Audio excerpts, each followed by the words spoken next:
ሰላም የተወደዳችሁ የጄስ ስፖርት ቤተሰቦች እንደምን አላችሁ? በያላችሁበት ሆናችሁ ስለምታደምጡን ከልብ በማመስገን የዛሬን በርካታ ጉዳዮች ወደ እናንተ ልናደርሳችሁ ተዘጋጅተናል። እናንተም አብሮነታችሁን ላይክ፣ ሼር፣ ኮሜንት ለሌሎችም እንዲደርስ ሰብስክራይብ እና የደወል ምልክቷን እያደረጋችሁ አብሮነታችሁን እያደረሳችሁን ከኛ ጋር እንድትቆዩ ከልብ በማመስገን ወደ ዛሬ ያጠናቀርናቸውን ወሬዎቻችን እናልፋለን። አብራችሁን ቆዩም።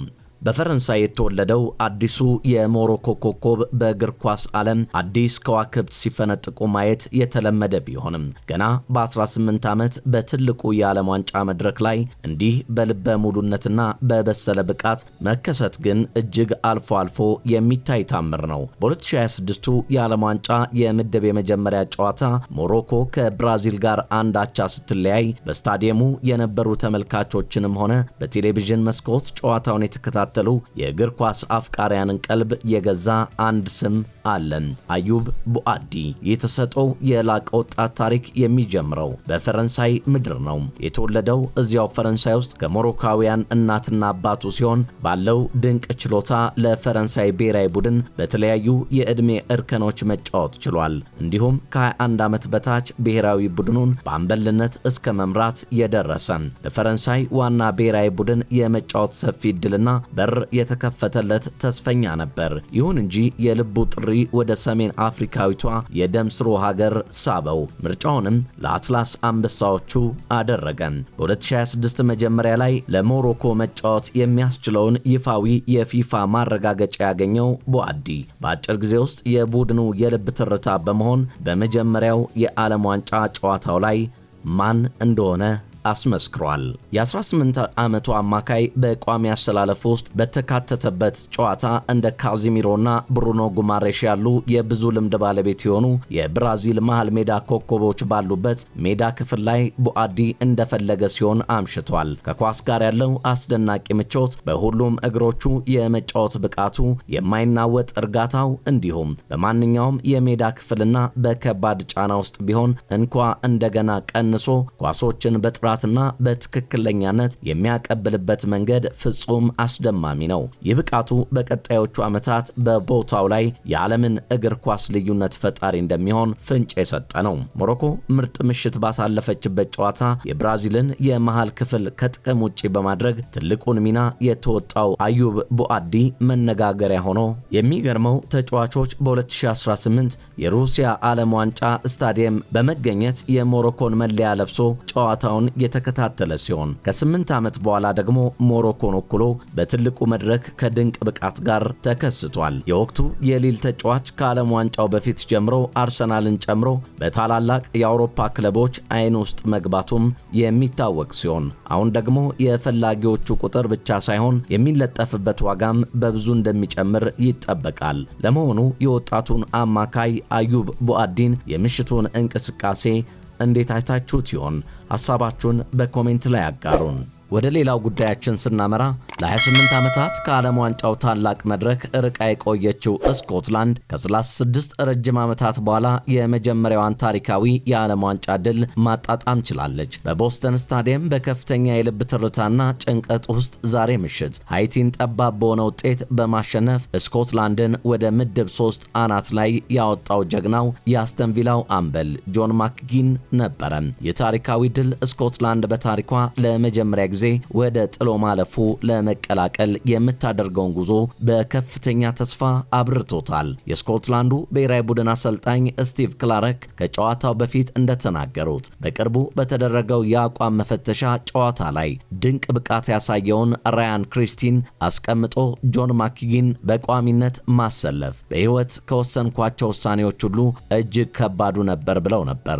ሆኖም የ31 ዓመቱ ማክጊን የአሰልጣኙን እምነትና ድፍረት ወደ ሜዳ አውርዶ በተግባር ትክክለኛ ውሳኔ መሆኑን በማስመስከር የሀገሩን ባለውለታነት ተወጥቷል። ምንም እንኳን ስኮትላንዶች ጨዋታውን በንቃት ቢጀምሩም ቀሪው የጨዋታው ክፍለ ጊዜ ግን ያሰቡትን ያህል አልጋ ባልጋ አልነበረም። ስኮትላንድ ኳስ በመቆጣጠር በኩል እጅግ ደካማ የነበረች ሲሆን በተቃራኒው የካሪቢያኗ አገር ሃይቲ ወደ ግብ ክልል በርካታ አደገኛ ኳሶችን በማሻማት የፈጠረችው ጫና የስታዲየሙን ድባብ በጭንቀት አውጦት ተሰምቶት ነበር። በዚህም ምክንያት በውድድሩ በዕድሜ አንጋፋ ከሆነው የ43 ዓመቱ ክሬግ ጎርደን ተመራጭ ሆኖ በቋሚነት የተሰለፈው ግብ ጠባቂው አንገስ ገን ከፍተኛ የትኩረት ፈተና ውስጥ ወድቆ አምሽቷል። ይህ የጭንቀት ስሜት በስኮትላንድ ደጋፊዎች አእምሮ ውስጥ ቀደም ሲል በኮስታሪካ ኢራንና ፔሩ ላይ የደረሰባቸውን ታሪካዊ ውድቀቶች ዳግም እንዲያስታውሱ አድርጓቸው ነበር። በእርግጥ ጆን ማክጊን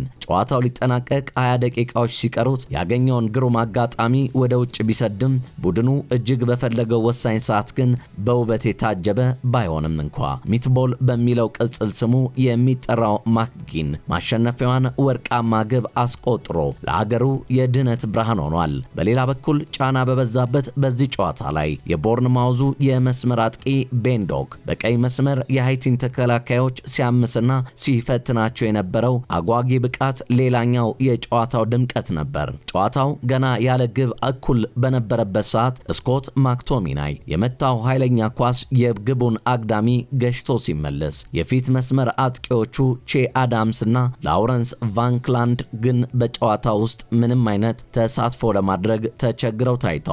ከዚህ በተጨማሪም ሃይቲዎች በኩል ፍራንስ ዜድ ፒዮሮ በግንባሩ የገጨውና ለጥቂት ወደ ውጭ ወጣበት አደገኛ ሙከራ የስኮትላንድን ደጋፊዎች ልብ ያቆመ ክስተት ነበረ። የተለየ ሳምንት እያሳለፉ መሆኑን የገለጹት አሰልጣኝ ክላርክ በውጤቱ እጅግ ቢደሰቱም ቡድናቸው በሜዳ ላይ ባሳየው አጠቃላይ እንቅስቃሴ ግን ከፍተኛ ስጋት አድሮባቸዋል። ምሽት ላይ 1-1 የተለያዩበት ብራዚልንና ሞሮኮን በቀጣይ ጨዋታዎች የሚያስተናግዱት ስኮትላንዶች የፊታችን አርብ ሰኔ 19 ወደ ቦትሰን ተመልሰው ከሞሮኮ ጋር ከባድ ፍልሚያቸውን ያደርጋሉ። በቀጣይ ከሚያደርጓቸው ሁለት የምድብ ጨዋታዎች 1 ነጥብ ማሳካት ወደ ቀጣዩ ዙር እንደሚያሳልፋቸው ቢያውቁም ይህ አሁን ያሳዩት ወላዋይ አቋም ግን ከታላላቆቹ ተጋጣሚዎቻቸው ጋር ቢገጥሙ ከባድ ዋጋ ሊያስከፍላቸው እንደሚችል ተንታኞች አስጠንቅቀዋል።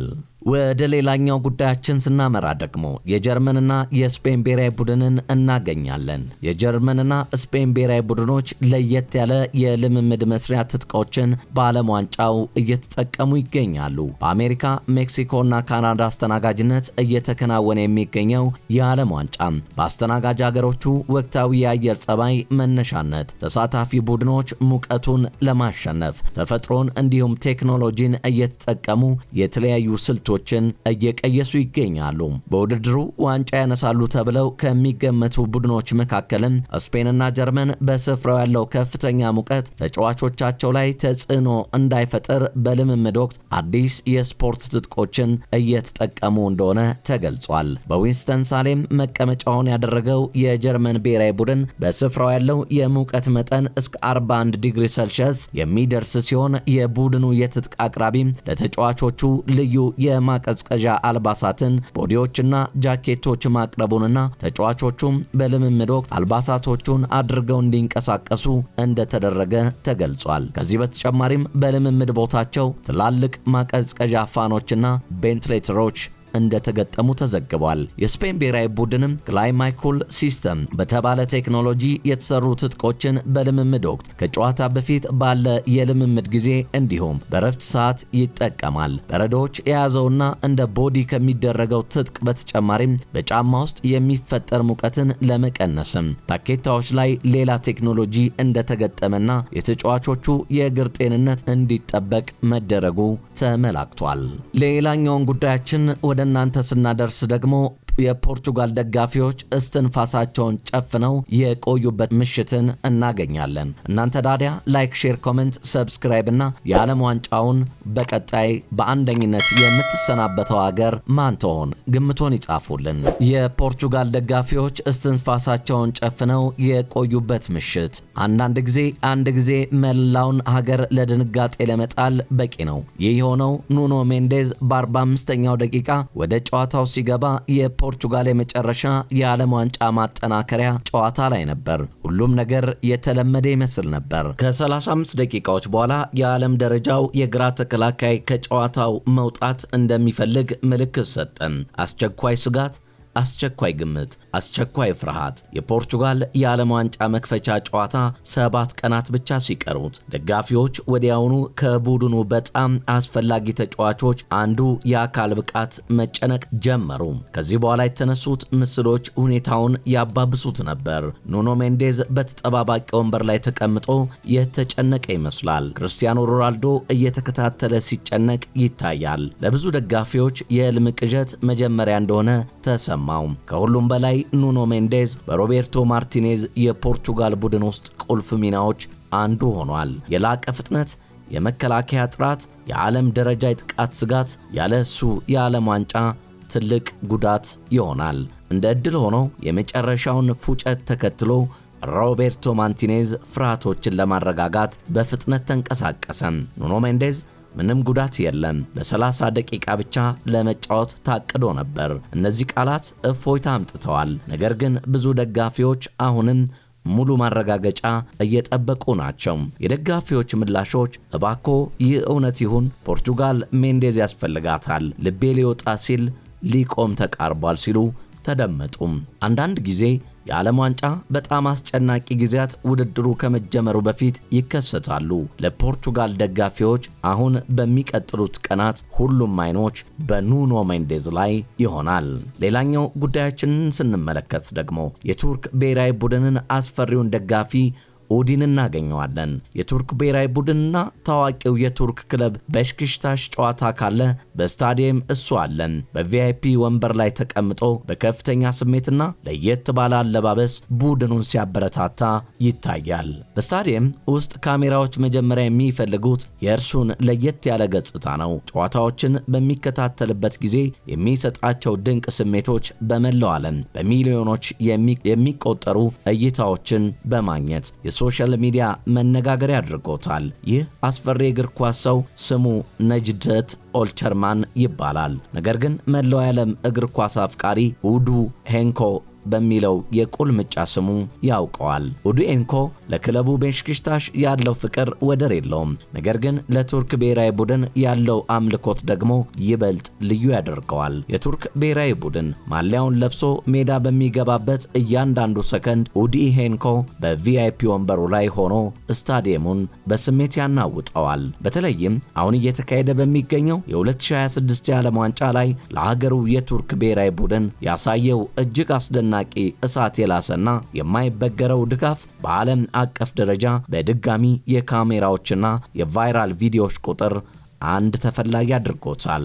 ኡዲ የሚለው ስያሜ የመጣው ከሙያው ነው። ነጅደት እጅግ ተሰጥኦ ያለው የቱርክ ባህላዊ የሙዚቃ መሳሪያ ኡድ ተጫዋችና ታዋቂ ሙዚቀኛ ነው። የኪነ ጥበብ ስሜቱንና ውበቱን ወደ ኳስ ሜዳ ይዞት ገብቷል። አገሩ ቱርክ በዓለም መድረክ ስትጫወት የሚሰጣቸው ስሜታዊ ፊት መግለጫዎች እያንዳንዱን የማጥቃት መስመር በጉጉት የሚከታተልበት መንገድና ግብ ሲቆጠር ጨዋታዎች ላይ ደጋግሞ የቱርክን ቀይና ነጭ ቀለም ከራሱ ልዩ ስታይል ጋር አዋህዶት ይከሰታል። ታዲያ እግር ኳስ ከ90 ደቂቃዎች ጨዋታ በላይ መሆኑን የሚያሳዩን እንደ ኡዲ ሄንኮ ያሉ ስሜታቸውን በነጻነት የሚገልጹ ውድ ደጋፊዎች ናቸው። በ2026 የዓለም ዋንጫ ላይ የቱርክን ብሔራዊ ቡድን እያጀበ በየሶሻል ሚዲያው ፈገግ ለሚያደርጋችሁ አዛውንት ክብር ይገባዋል። እግር ኳስ ውበቷም የሚለካው በእንደዚህ አይነት ክስተቶች ነው። የተወደዳችሁ የቻናላችን ቤተሰቦች ለዛሬ የያዝንላችሁ ዝግጅት የእስካሁኑን ይመስል ነበር። በሌላ ዝግጅት በሌላ ፕሮግራም እስክንገናኝ በያላችሁበት ሰላምና አንድነት፣ ቸርነትና ጤንነት ከእናንተ እንዳይርቅ በመመኘት ነው በዚሁ ፕሮግራማችንን የምንቋጨው።